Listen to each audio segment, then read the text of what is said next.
이 돈 먹고 떨어져. 냄새나는 늙은이랑은 끝이야. 냄새나니까 나가. 위자료로 아파트 한 채 줄 테니까 이혼해. 당신 같은 늙은이랑 밥 먹는 거 싫어. 평생을 바쳐 뒷바라지한 아내에게 남편이 내뱉은 말은 비수보다 날카로웠습니다. 그는 젊은 내연녀와 자신의 천억 빌딩만을 믿고 조강지처를 헌신짝처럼 버렸습니다. 하지만 그는 꿈에도 몰랐습니다. 자신이 딛고 서 있는 그 당당한 빌딩이 사실은 아내의 허락 없이는 모래성보다 못한 존재라는 것을 말이죠. 남편이 이혼 도장을 찍자마자 강남 땅바닥에 나앉게 된 충격적인 사연. 과연 아내가 숨겨둔 비밀의 문서는 무엇이었을까요? 강남의 화려한 야경이 내려다 보이는 고급 펜트하우스 거실에는 숨막히는 침묵만이 감돌고 있었습니다. 마치 폭풍 전 야처럼 무겁고 차가운 공기 속에서 소파에 깊숙이 몸을 파묻은 남편. 대호는 탁자 위에 놓인 서류 봉투를 턱짓으로 가리켰습니다. 30년 세월 산전수전 다 겪으며 그를 건설사 사장 자리까지 올려놓은 아내. 정순을 바라보는 그의 눈빛에는 일말의 미안함이나 죄책감은커녕 지독한 경멸과 귀찮음만이 가득했습니다. 대호는 입에 물고 있던 시가를 재떨이에 거칠게 비벼 끄며 마치 헌신짝을 내다버리듯 차갑게 입을 열었습니다. 당신, 이제 그만 질질 끌고 여기에 도장 찍어 위자료로 지금 살고 있는 그 낡은 아파트 한 채는 줄 테니까. 그거면 당신 주제에 감지덕지잖아. 나 미희랑 새 출발하기로 했어. 당신 같은 늙은이랑 마주보고 밥 먹는 것도 이젠 지긋지긋해. 집 안에서 퀴퀴한 냄새가 나는 것 같다고. 정순의 가슴이 철렁 내려앉았습니다. 냄새라니. 그 냄새는 지난 30년간 남편의 뒷바라지를 위해 새벽부터 시장통을 누비며 생선 비린내를 뒤집어 쓰고 공사 현장 한바집에서 밥을 해나르며 벤 치열한 삶의 훈장이었습니다. 하지만 성공에 취해 눈이 멀어버린 대호에게 그것은 그저 지워버리고 싶은 가난의 냄새이자 자신의 격을 떨어뜨리는 악취일 뿐이었습니다. 정수는 떨리는 손으로 무릎을 감싸주며 간신히 입을 떼었습니다. 여보, 정말 후회 안 하겠어요? 제가 당신 사업 망해서. 빚쟁이들한테 멱살 잡히고 끌려다닐 때도 시장 바닥에서 콩나물 팔아가며 당신 지켰어요. 우리가 어떻게 쌓아 올린 가정인데. 미희라는 그 아가씨가 정말 당신을 사랑해서 그러는 거라고 생각해요? 당신 돈 보고 그러는 거라는 생각은 안 해봤냐고요.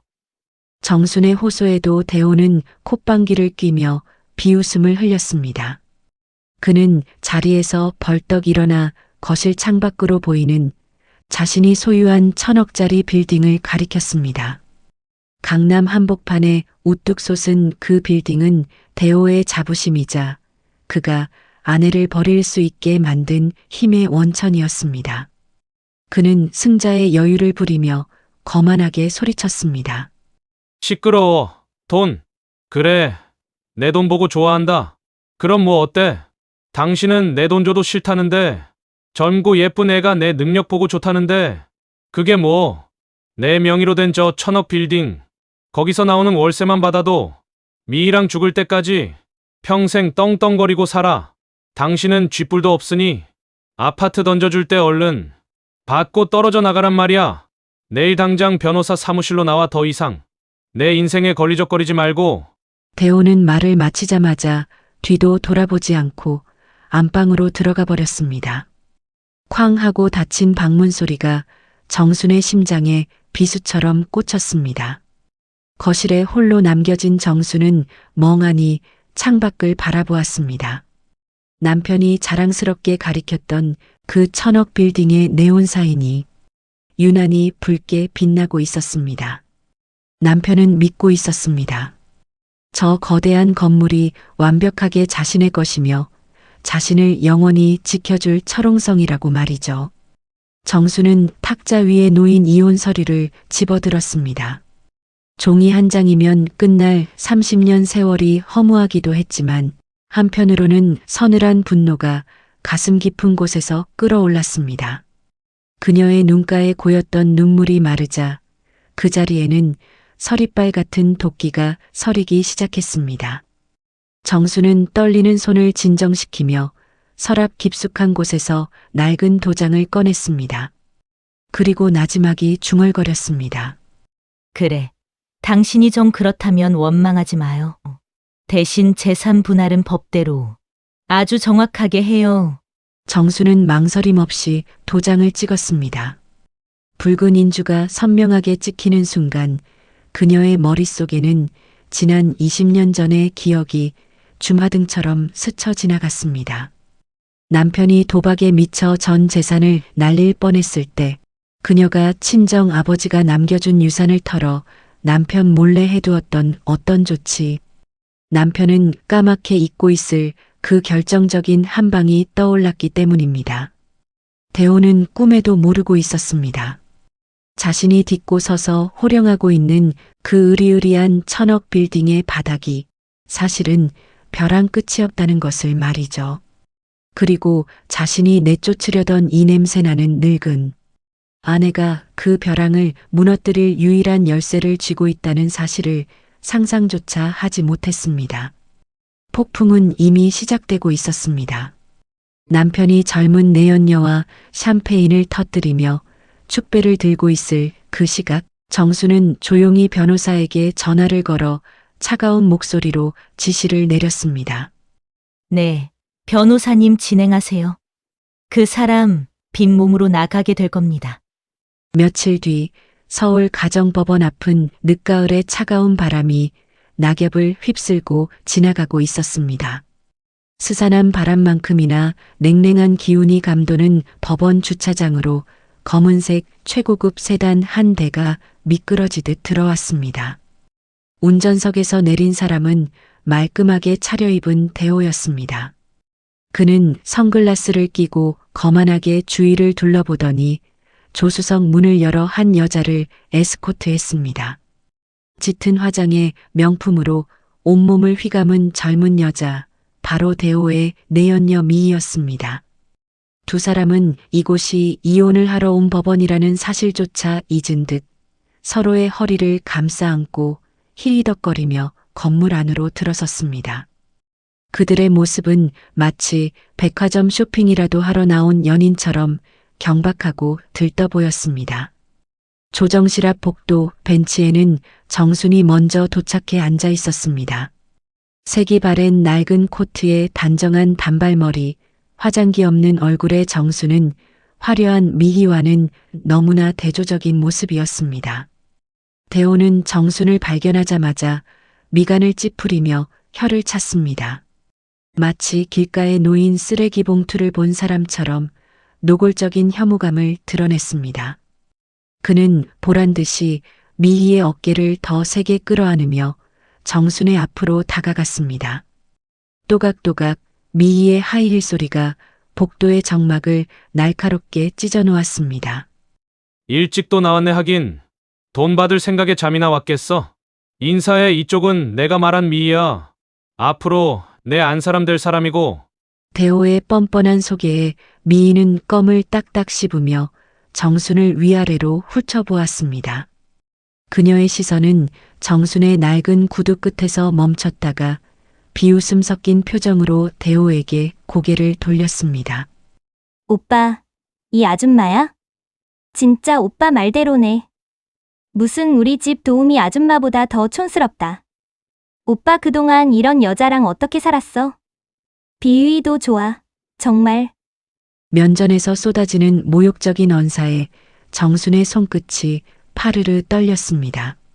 하지만 정순은 입술을 꾹 깨물며 시선을 바닥으로 떨구었습니다.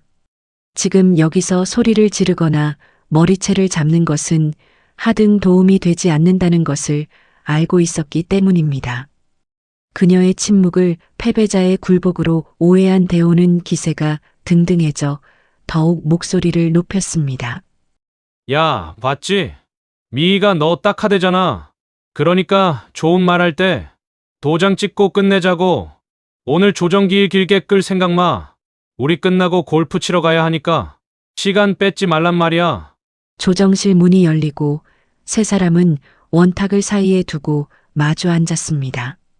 공기는 숨막힐 듯 무거웠지만 대호와 미희만이 딴 세상 사람인 양 여유로웠습니다. 대호는 다리를 꼬고 앉아 자신의 손목에 찬 금장시계를 과시하듯 만지작거리며 맞은편에 앉은 정순의 변호사를 향해 거만하게 말을 던졌습니다. 변호사 양반, 서류는 다 검토했죠? 내 명의로 된 1,000억 빌딩이랑 사업체. 이건 결혼 전에 부모님한테 받은 종잣돈으로 불린 거니까 특유재산 맞잖아. 이 여자가 기여한 거라곤 집구석에서 밥하고 빨래한 거밖에 없는데 그걸로 내 재산을 넘보는 건 도둑놈 신보지 안 그래요? 대호는 확신에 차 있었습니다. 대한민국 법이 그리고 자신의 재력이 자신을 지켜줄 것이라고 굳게 믿고 있었습니다. 그는 정순을 향해 쐐기를 박듯 마지막 통첩을 날렸습니다. 정순아, 잘 들어. 내가 지금 살고 있는 그 아파트 하나 주는 것도 내가 인심 크게 쓰는 거야. 내 주제에 강남 아파트가 가당키나 하냐? 욕심 부리지 말고 그거라도 챙겨서 나가. 그 돈이면 시골 가서 텃밭이나 가꾸면서 죽을 때까지 먹고 살 수는 있을 테니까 내 빌딩 근처에는 얼씬도 하지 말고. 미희가 옆에서 킬킬거리며 맞장구를 쳤습니다. 맞아요. 아줌마 오빠가 착해서 그 정도 주는 거예요. 나 같으면 한 푼도 안 줬어 늙어서. 추하게 질척거리지 말고 깔끔하게 끝내요. 오빠, 우리 빨리 나가자. 여기 공기 너무 탁해. 두 사람의 조롱은 멈출 줄 몰랐습니다.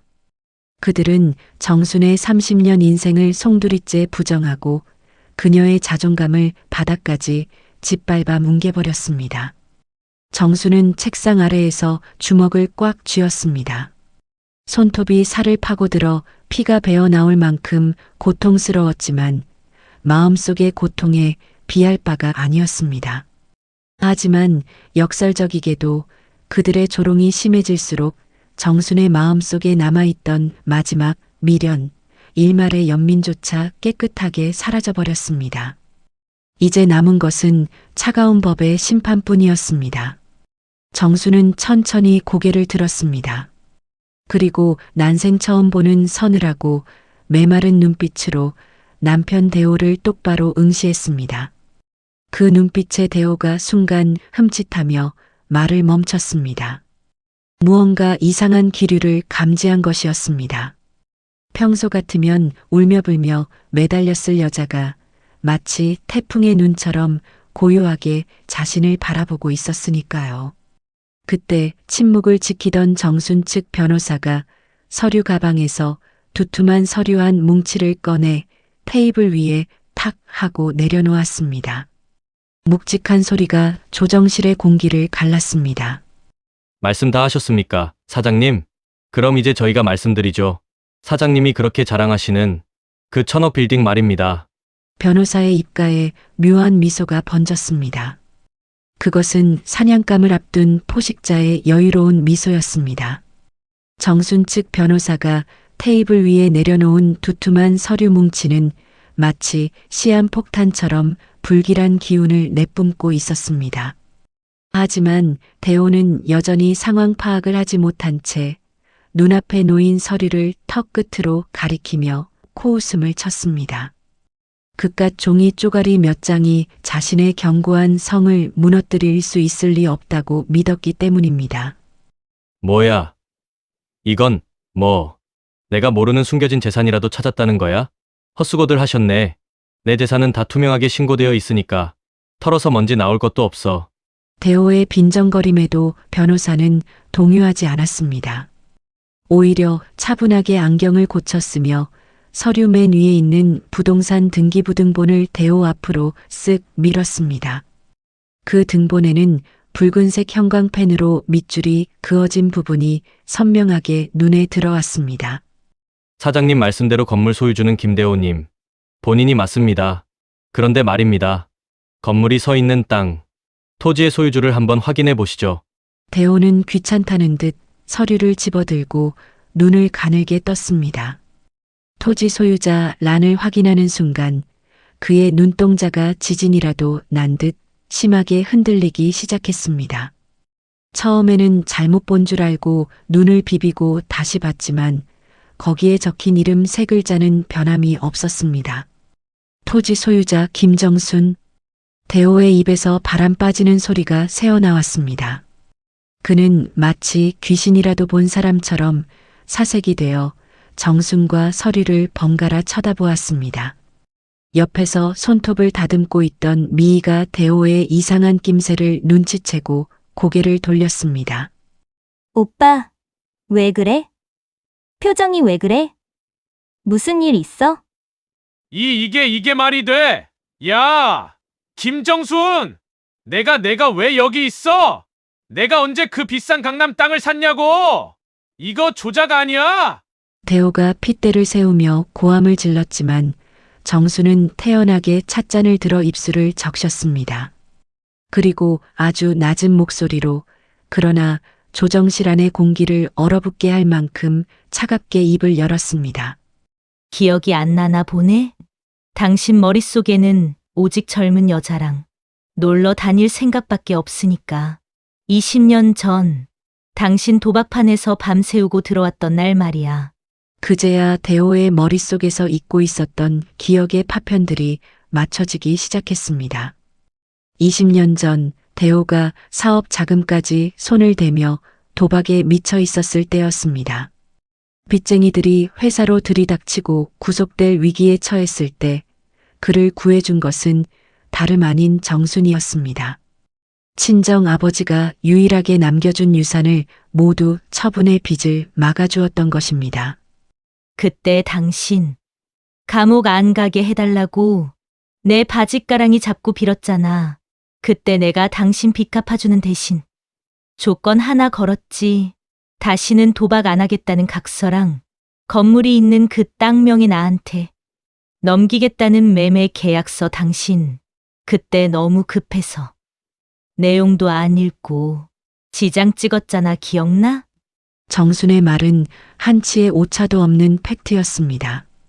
당시 대호는 당장 감옥에 가지 않는 것이 급해 아내가 내미는 서류에 닥치는 대로 도장을 찍었습니다. 그리고 세월이 흐르며 사업이 다시 번창하자 아내가 그 땅을 쥐고 있다는 사실조차 까맣게 잊고 살았던 것입니다. 건물주라는 타이틀에 취해 자신이 남의 땅 위에 집을 짓고 사는 세입자나 다름없다는 사실을 망각한 결과였습니다. 그건 옛날 일이잖아. 부부 사이에 빚 좀 갚아준 거 가지고 치사하게. 그리고 땅 주인이면 뭐 어쩔 건데? 어차피 건물은 내 거야. 내 건물 내 마음대로 하는데 내가 무슨 상관이야? 대호가 억지를 부리며 발악하자 변호사가 다시 한번 묵직한 서류 한 장을 꺼내 들었습니다. 그것은 내용 증명서였습니다. 맞습니다. 건물은 사장님 겁니다. 하지만 남의 땅 위에 건물을 지었으면 마땅히 땅값을 내셔야죠. 민법상 지료 청구권에 의거해 계산해 본 결과 사장님은 지난 20년간 단 한 번도 토지 사용료를 내지 않으셨습니다. 강남 한복판 금싸라기 땅의 임대료와 그 연체 이자까지 합산하니 어림잡아도 300억 원이 넘더군요. 300억? 대호의 턱이 툭 떨어졌습니다. 300억이면 자신이 가진 현금을 탈탈 털어도 모자란 금액이었습니다. 하지만 변호사의 공격은 거기서 멈추지 않았습니다. 그리고 더 중요한 건 이겁니다. 계약서 특약 조항 제5조. 토지 사용료를 2년 이상 연체할 시 토지 소유주는 건물의 철거를 요구하거나 건물을 경매에 넘겨 채권을 회수할 수 있다. 사장님은 2년이 아니라 무려 20년을 연체하셨습니다. 따라서 김정순님은 지금 당장 사장님의 건물을 철거하라고 명령하거나 건물을 압류할 법적 권리가 있습니다. 철거, 압류. 그 끔찍한 단어들이 대호의 고막을 때렸습니다. 1000억짜리 빌딩이 하루아침에 휴지 조각이 될 위기에 처한 것입니다. 대호의 얼굴에서 핏기가 완전히 사라졌습니다. 그는 덜덜 떨리는 손으로 테이블을 짚으며 일어서려 했지만 다리에 힘이 풀려 그만 주저앉고 말았습니다. 옆에서 상황을 지켜보던 미희의 표정도 싸늘하게 굳어갔습니다. 그녀가 사랑했던 것은 대호가 아니라 대호의 천억 빌딩이었으니까요. 정수는 주저앉은 대호를 내려다보며 지난 30년간 꾹꾹 눌러왔던 울분을 토해내듯 마지막 한 방을 날렸습니다. 왜 그래, 여보? 내 땅에서 키키한 냄새가 나서 못 살겠다며? 나도 내 땅 위에 당신 같은 사람이 주인인 건물이 서 있는 거 냄새 나서 못 봐주겠어. 그러니까 당장 치워. 내 땅 밟지 말고 그 건물 통째로 들고 나가란 말이야. 당장 치워. 내 땅 밟지 말고. 정순의 서리빨 같은 호통이 조정실 안을 쩌렁쩌렁 울렸습니다. 평생 순종적일 줄만 알았던 아내의 입에서 터져나온 맹수 같은 포효의 대호는 넋이 나간 사람처럼 입을 벌린 채 아무 말도 할 수 없었습니다. 천억 자산가라는 허울 좋은 껍데기가 벗겨지고 300억 빚더미에 앉은 채무자라는 초라한 현실이 뼈저리게 다가오는 순간이었습니다. 대호의 이마에서는 식은땀이 비 오듯 흘러내려 비싼 양복 셔츠 깃을 흠뻑 적셨습니다. 그는 떨리는 눈동자로 곁에 앉은 미희를 쳐다보았습니다. 지금 이 절망적인 상황에서 유일하게 자신의 편이 되어줄 사람, 사랑이라 믿었던 그녀에게 구원의 눈길을 보낸 것입니다. 하지만 대호의 간절한 눈빛을 마주한 미희의 반응은 싸늘하다 못해 잔혹했습니다. 그녀는 대호가 바닥에 주저앉아 덜덜 떨고 있는 모습을 마치 더러운 벌레를 보듯 내려다보며 천천히 자리에서 일어났습니다. 의자가 바닥에 끌리는 날카로운 마찰음이 대호의 심장을 긁어대는 것만 같았습니다. 미희는 팔짱을 끼고 짝다리를 짚은 채 특유의 비음 섞인 목소리 대신 날카로운 쇳소리를 내뱉었습니다. 오빠, 그러니까 정리하자면 그 으리으리한 빌딩이 껍데기뿐이라는 거야? 땅 주인은 저 아줌마고 오빠는 남의 땅에 불법으로 건물 지어놓고 월세 받아먹던 사기꾼이나 다름없다는 거잖아. 내 말 틀려? 대호는 당황하여 허둥지둥 손을 내저었습니다. 어떻게든 미희의 마음을 돌려야 한다는 생각에 말까지 더듬거렸습니다. 아, 아니야. 미희야. 오해하지 마. 건물은 내 거라니까. 내 명의로 되어 있어. 단지 땅 문제만 해결하면. 그래. 내가 정순이랑 잘 이야기해서 해결하면 돼. 우리 사랑하잖아. 응? 내가 이거 금방 처리할게. 대호가 미희의 치맛자락을 잡으려 손을 뻗었지만 미희는 기겁하며 뒤로 물러섰습니다. 그녀의 얼굴에는 경멸과 혐오가 가득 차올랐습니다. 이거 안 놔? 사랑? 웃기고 있네. 야, 김대호. 솔직히 까놓고 말해서 내가 너 같은 늙은이랑 왜 만났는데? 돈 많고 능력 있다니까. 죽기 전에 호강이나 한번 해보려고 만난 거지. 내가 가진 게 그 쭈글쭈글한 몸뚱이뿐이었으면 내가 미쳤다고 널 만나? 주제 파악 좀 해. 미희의 입에서 나온 말은 비수보다 더 날카롭게 대호의 가슴을 후벼 팠습니다. 지난 1년간 오빠가 최고야. 오빠 없으면 못 살아라며 갖은 애교를 떨던 그녀의 모습은 온데간데 없었습니다. 돈이라는 매개체가 사라지자마자 드러난 그녀의 본색은 추악하기 그지없었습니다. 대호는 믿을 수 없다는 표정으로 멍하니 미희를 올려다보았습니다. 너 말이 너무 심한 거 아니야? 내가 너한테 해준 게 얼만데. 그 명품, 가방, 오피스텔 보증금, 차까지 다 내가 해줬잖아. 어떻게 나한테 이럴 수가 있어? 그래서 뭐? 줬으면 그만이지. 이제 와서 내놓으라고 하게? 찌질하게 굴지 말고. 꺼져. 빚이 300억이라며?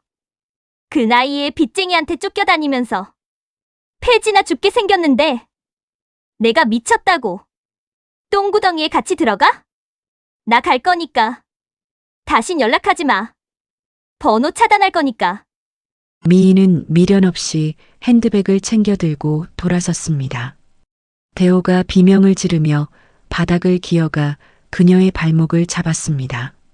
그의 모습은 처절하다 못해 비참했습니다. 미희야, 가지마. 제발 나 좀 버리지 마. 내가 어떻게든 해볼게. 정순아, 여보, 당신이 말 좀 해봐. 나 좀 살려달라고. 대호는 미희를 잡으려다 실패하자 이번에는 정순을 향해 고개를 돌렸습니다. 방금 전까지 냄새나는 늙은이라고 모욕했던 조강지처에게 엎드려 빌기 시작한 것입니다. 바닥에 머리를 쿵쿵 찌우며 울부짖는 대호의 모습은 한편의 블랙 코미디 같았습니다. 여보, 정순아, 내가 미쳤었어. 잠깐 귀신이 씌었었나 봐. 저 여자 봐라 돈 없다고 하니까 바로 도망가는 거 봤지? 역시 내 곁엔 당신뿐이야. 내가 잘못했어. 30년 정을 봐서라도 한 번만 용서해줘. 그 땅 그냥 나 주면 안 될까? 응, 내가 평생 당신 머슴처럼 살게. 미희가 조정실 문을 박차고 나가는 소리가 들렸지만 대호는 이제 정순의 바짓가랑이를 잡고 늘어지고 있었습니다. 정순은 발밑에서 꿈틀거리는 남편을 내려다보았습니다. 30년을 함께 산 남자의 바닥을 보는 기분은 통쾌함보다는 씁쓸함에 가까웠습니다. 하지만 정순은 마음을 다잡았습니다. 여기서 흔들리면 지난 세월 흘린 피눈물은 아무런 의미가 없어질 테니까요. 정순은 대호의 손을 매몰차게 뿌리쳤습니다. 그리고 손수건을 꺼내 남편이 잡았던 바지 끝단을 털어내며 낮게 의조렸습니다. 이거 나요, 냄새나니까. 그 한마디는 대호가 정순에게 했던 말을 그대로 돌려준 것이었습니다. 정순은 멍하니 주저앉은 대호를 뒤로하고 자리에서 일어났습니다. 변호사님, 더 볼 것도 없네요. 절차대로 진행해 주세요. 건물 철거 소송 바로 접수하시고요. 그리고 내 땅에 무단으로 침입해 있는 저 사람 접근 금지 신청도 같이 부탁드려요. 네, 알겠습니다. 사모님, 정수는 단호하게 뒤돌아 조정실을 나갔습니다. 텅 빈 조정실에는 모든 것을 잃고 홀로 남겨진 대호의 짐승 같은 울음소리만이 공허하게 메아리 쳤습니다. 천억 자산가 김대호의 화려했던 인생이 그 자신의 오만과 욕심으로 인해 완벽하게 무너져 내리는 순간이었습니다.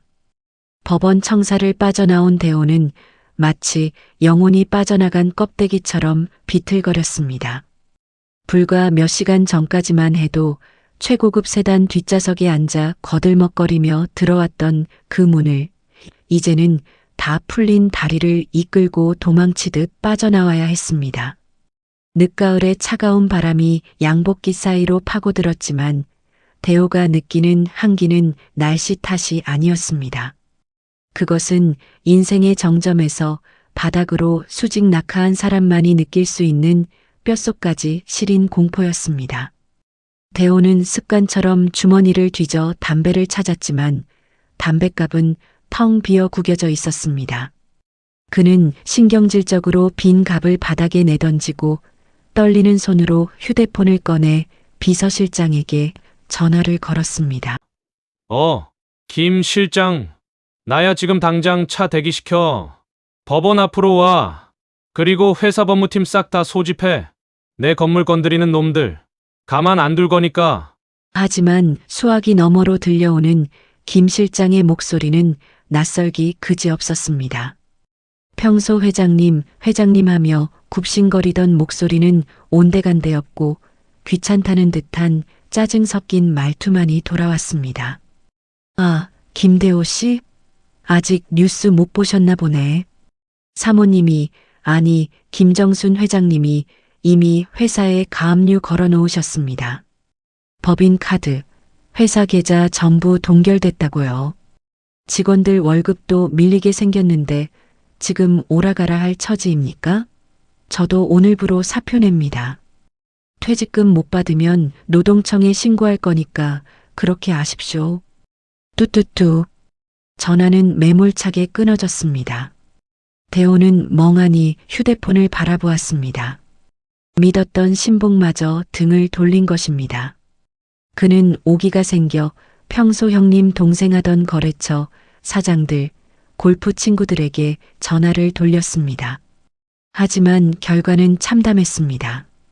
신호가 가기도 전에 차단당했거나 받자마자 바쁘다며 끊어버리기 일쑤였습니다. 대호의 몰락 소문은 빛보다 빠르게 강남 바닥에 퍼져나가고 있었습니다. 돈 냄새를 맡고 모여들었던 파리떼들은 썩은 내가 나기 시작하자 가장 먼저 흩어져 버렸습니다. 갈 곳을 잃은 대호는 일단 목이라도 축여야겠다는 생각에 근처 편의점으로 들어갔습니다. 생수 한 병을 집어들고 습관처럼 검은색 프리미엄 카드를 내밀었습니다. 결제해 주세요. 손님, 잔액 부족이라고 뜨는데요. 뭐, 그럴 리가 없어. 한도가 무제한인 카드야. 다시 긁어봐. 아, 안 된다니까요. 다른 카드 없으세요? 아르바이트생의 의심 섞인 눈초리에 대호는 허둥지둥 지갑에 있는 모든 카드를 꺼내 내밀었습니다. 하지만 결과는 똑같았습니다.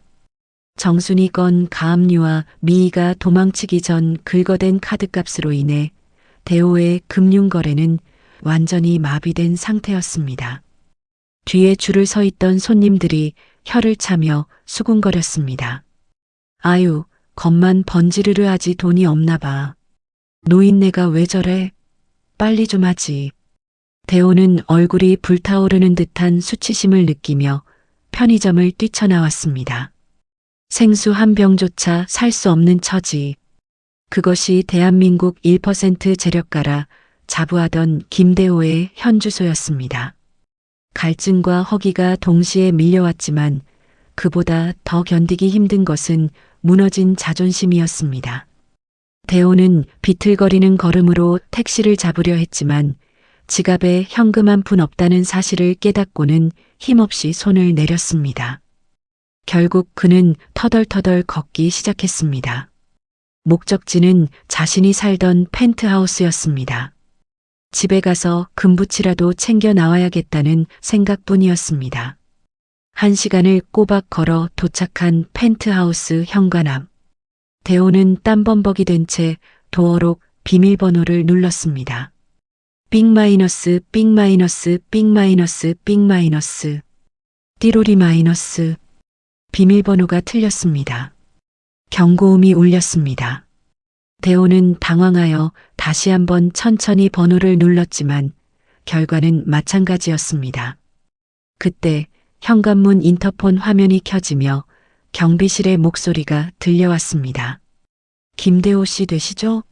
김정순 명의자님께서 비밀번호 변경하셨습니다. 그리고 외부인 출입 금지 요청해 두셨으니 당장 나가주세요. 안 그러면 경찰 부르겠습니다. 뭐로? 외부인? 야! 내가 이 집 주인이야! 내가 김대호라고! 문 열어! 대호가 현관문을 발로 차며 난동을 부리자 곧이어 건장한 보안 요원들이 달려와 대호의 양팔을 붙잡았습니다. 평소 대호가 팁을 주며 부리던 사람들이었습니다. 회장님, 아니 아저씨. 좋게 말할 때 가세요. 행패 부리시면 곤란합니다. 대호는 질질 끌려 아파트 단지 밖으로 내동댕이 쳐졌습니다. 화단 옆 시멘트 바닥에 엉덩방아를 찧은 대호의 꼴은 말이 아니었습니다. 수백만 원짜리 양복은 흙투성이가 되었고 구두 한 짝은 벗겨져 나갔습니다. 지나가는 입주민들이 그를 보며 손가락질을 했습니다. 어머, 저 사람 101동 살던 그 회장님 아니야? 맞아. 바람 피우다 쫓겨났다며? 꼴 좋다. 대호는 쥐구멍이라도 찾고 싶은 심정으로 고개를 푹 숙이고 도망치듯 그곳을 빠져나왔습니다. 해는 이미 저물어 거리는 어둑어둑해졌습니다. 화려한 네온 사인이 하나둘 켜지는 도시의 밤거리를 대호는 정처 없이 헤매었습니다. 배에서는 꼬르륵 소리가 천둥처럼 울려 퍼졌고 목은 타들어갔습니다. 평소 최고급 레스토랑이 아니면 입도 대지 않던 그였습니다. 길거리 음식 냄새가 이토록 유혹적일 줄은 꿈에도 몰랐습니다. 공원 벤치에 힘없이 주저앉은 대호는 바닥에 굴러다니는 신문지 한 장을 발견했습니다. 일면에 대문짝만하게 실린 기사 제목이 눈에 들어왔습니다. K건설 김대호 대표 거액의 채무로 피소. 경영권 박탈 위기. 자신의 몰락이 세상의 구경거리가 된 것입니다. 대호는 씁쓸한 웃음을 흘리며 신문지를 덮고 웅크렸습니다. 11월의 밤바람은 살을 애는 듯 차가웠습니다. 그때 자신의 몸에서 나는 냄새가 코끝을 스쳤습니다. 땀 냄새, 흙 냄새, 그리고 퀴퀴한 노인 냄새. 그것은 그토록 자신이 혐오하며 아내에게 덮어 씌웠던 바로 그 냄새였습니다. 냄새나니까 나가. 아내에게 했던 말이 부메랑이 되어 돌아와 자신의 목을 조르고 있었습니다. 대호는 무릎 사이에 얼굴을 파묻었습니다. 300억 빚쟁이, 신용불량자, 노숙자. 이것이 그의 새로운 이름이었습니다. 화려했던 1000억 빌딩의 주인은 이제 차가운 공원 벤치 하나 차지하기 위해 길고양이와 눈치 싸움을 벌여야 하는 처지가 되었습니다. 어둠 속에서 대호의 어깨가 들썩였습니다. 그것은 후회의 눈물이었을까요? 아니면 추위에 떨며 흘리는 생존의 본능이었을까요? 차가운 시멘트 바닥에서 신문지를 덮고 자는 노숙 생활이 어느덧 새 달째로 접어들었습니다. 한때 강남 바닥을 호령하던 건설사 회장 김대호의 모습은 이제 어디에서도 찾아볼 수 없었습니다. 떡진 머리와 때 절은 점퍼, 그리고 초점 잃은 눈동자는 영락없는 서울역 노숙자의 물꼬리였습니다. 무료 급식소에서 주는 주먹밥 하나를 얻기 위해 새벽부터 줄을 서고 지하철역 화장실에서 몰래 씻다가 쫓겨나는 것이 그의 일상이 되었습니다. 그가 가진 것이라고는 주머니 속 10원짜리 동전 몇 개와 300억이라는 감당할 수 없는 빚, 그리고 가슴 속에 맺힌 거대한 후회뿐이었습니다. 그러던 어느 날 서울역 대합실에 켜진 대형 전광판 뉴스가 대호의 발걸음을 멈추게 했습니다. 멍하니 화면을 바라보던 대호의 눈이 찢어질 듯 커졌습니다. 화면 속 앵커는 흥분된 목소리로 강남의 새로운 랜드마크 탄생을 알리고 있었습니다. 네, 경제뉴스입니다. 강남의 흉물로 방치될 뻔했던 9K- 건설 사옥이 도시명 프리미엄 실버타운 노블리스 정순으로 재탄생하며 연일 화제를 모으고 있습니다. 놀라운 것은 이 건물의 가치입니다. 리모델링 전 1000억 원 수준이던 평가액이 현재 입주 경쟁률 500대 1을 기록하며 무려 3000억 원을 호가하는 것으로 밝혀졌습니다. 이는 단순한 부동산 가치를 넘어 정순이라는 브랜드 파워가 만들어낸 기적입니다. 3000억. 대호는 자신의 귀를 의심했습니다. 자신이 쥐고 있을 때는 1000억짜리라고 여겼던 건물이었습니다. 그런데 주인이 바뀌고 아내 정순의 손길이 닿자마자 그 가치가 6배나 폭등해 버린 것입니다. 앵커의 멘트는 계속 이어졌습니다. 이 기적을 일궈낸 주인공 김정순 회장은 현재 재계에서 미다스의 손으로 불리고 있습니다. 그녀가 보유한 총 자산은 이번 평가액 상승으로 5천억 원을 돌파한 것으로 추정됩니다. 오늘 열린 그랜드 오픈 행사 현장을 연결해 봅니다.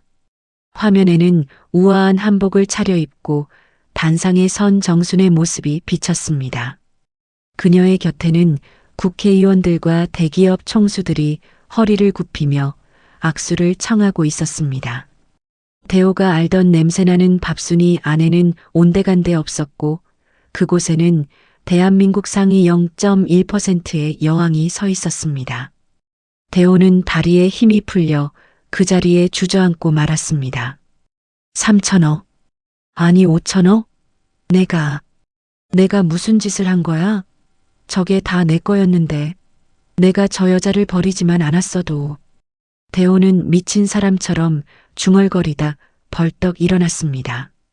이대로 있을 수는 없었습니다. 가서 빌어야 했습니다. 300억 빚을 갚기 위해서가 아니라 자신이 놓쳐버린 저 거대한 황금을 다시 한번 만져보고 싶다는 탐욕과 미련이 그를 움직였습니다. 대호는 지하철을 타고 강남으로 향했습니다. 익숙했던 강남대로. 하지만 그가 도착한 옛 회사 건물 앞은 완전히 다른 세상이었습니다. 칙칙했던 회색 외벽은 최고급 대리석과 황금빛 조명으로 휘감겨 있었고 정문 앞에는 레드 카펫이 깔려 있었습니다. 입구에는 노블리스 정순 마이너스 멤버십 전용이라는 현판이 위압적으로 걸려 있었습니다. 대호는 떨리는 몸을 이끌고 인파 속을 파고들었습니다. 그때 정문이 열리며 정순이 수행원들의 호의를 받으며 걸어 나왔습니다. TV보다 실물이 훨씬 더 압도적이었습니다. 그녀에게서 뿜어져 나오는 기품과 여유는 돈으로 치장한 미희와는 차원이 달랐습니다.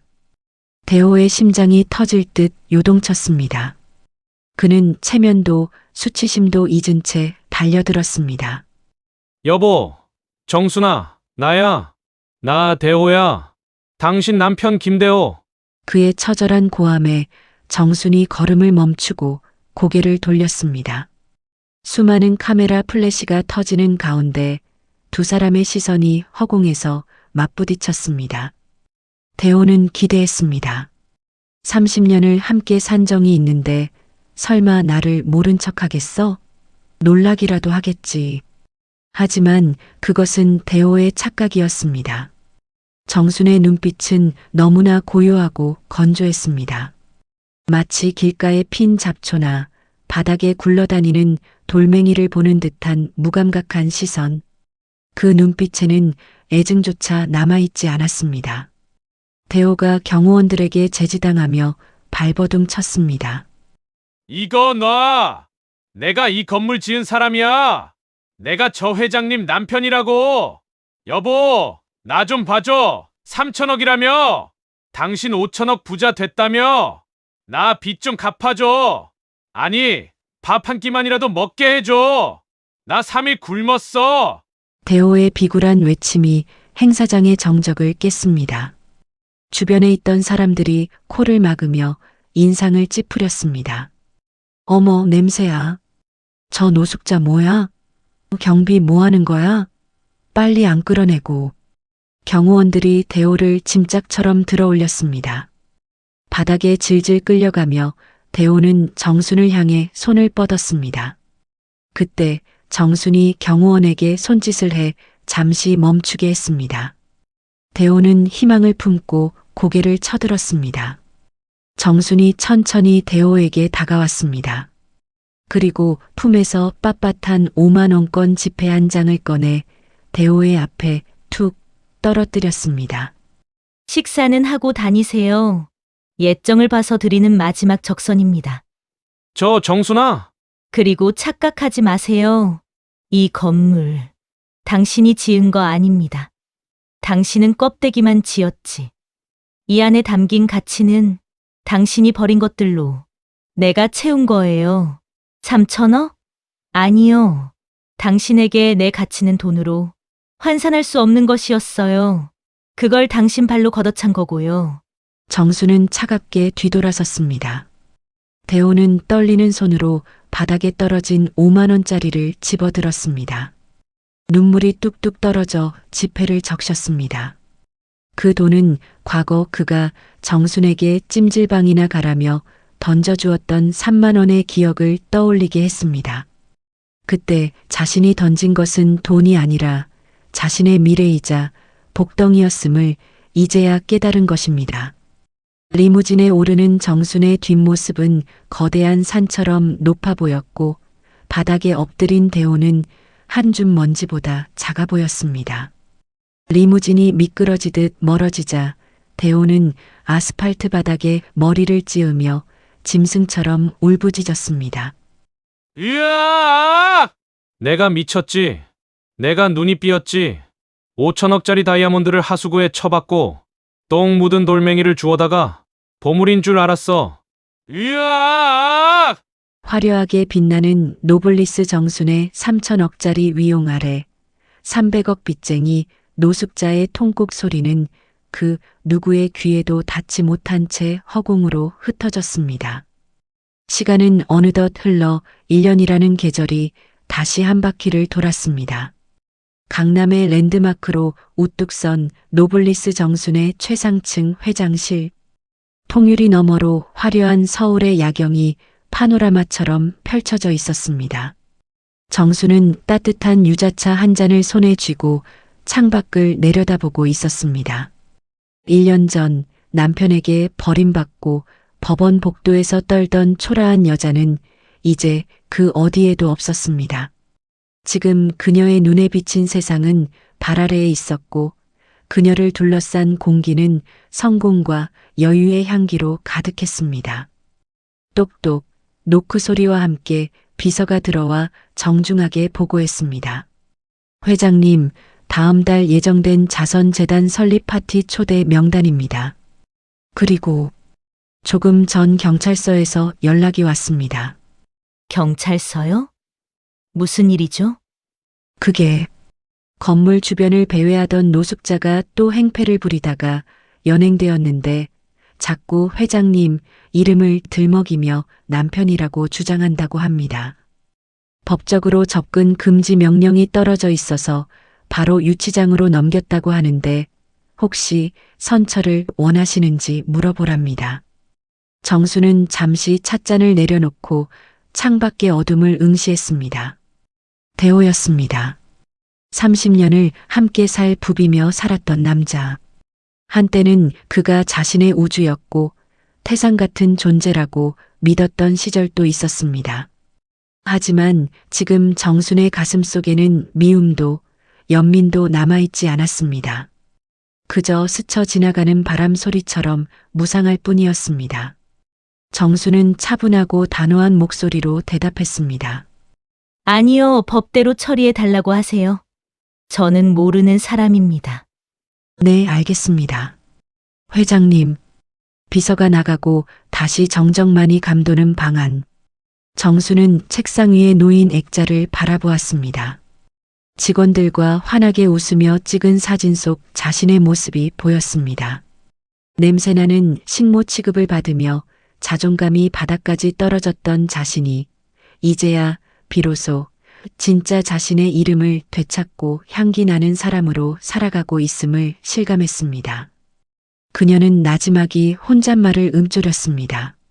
그래, 당신 말이 맞았어.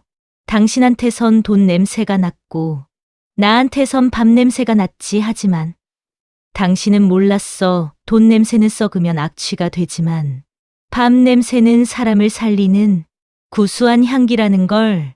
한편 차가운 유치장 바닥. 대호는 웅크린 채 덜덜 떨고 있었습니다. 1년 사이 그는 10년은 더 늙어버린 듯 했습니다. 머리는 하얗게 샜고 이빨은 빠져 발음조차 새어나왔습니다.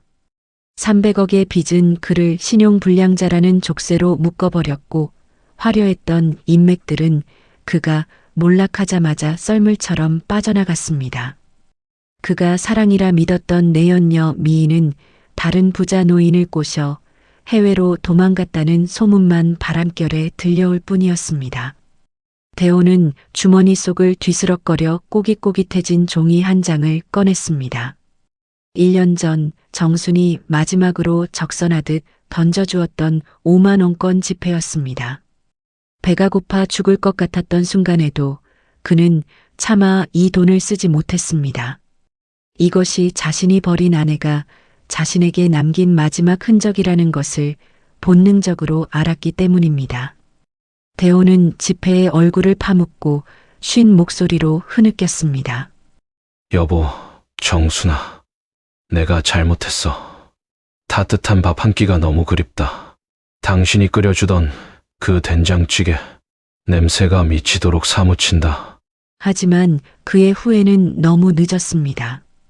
닫힌 철창문은 굳게 잠겨 있었고 돌아갈 집도 그를 기다려줄 사람도 이 세상엔 없었습니다. 그가 평생을 바쳐 쫓았던 돈과 욕망은 신기루처럼 사라졌고 남은 것은 뼛속까지 시린 고독과 가난뿐이었습니다. 천억 빌딩주 건설사 회장 김대호의 인생은 그렇게 차가운 시멘트 바닥 위에서 초라하게 저물어가고 있었습니다. 누군가 말했습니다. 부부란 서로를 마주보는 거울과 같다고. 내가 웃으면 거울 속의 배우자도 웃고 내가 침을 뱉으면 그 침은 고스란히 내 얼굴로 돌아옵니다. 대호는 거울을 깨뜨린 대가로 파편에 찔려 피를 흘리고 있고 정수는 깨진 거울 조각을 딛고 일어서 서수로 빛나는 보석이 되었습니다. 오늘의 사연 어떠셨나요? 지금 여러분의 곁에 있는 사람은 어떤 향기가 나나요? 혹시 익숙함에 속아 소중함을 잊고 배우자의 헌신을 당연하게 여기고 있지는 않으신가요? 진심은 냄새가 나지 않습니다. 하지만 진심이 떠나간 자리에는 평생 지울 수 없는 후회의 악취만이 남는다는 사실 잊지 마시기 바랍니다. 오늘 저녁 내 옆을 지켜주는 고마운 사람에게 따뜻한 말 한마디 건네보시는 건 어떨까요? 고생했어, 고마워, 사랑해라고 말이죠. 지금까지 인생 반창고였습니다.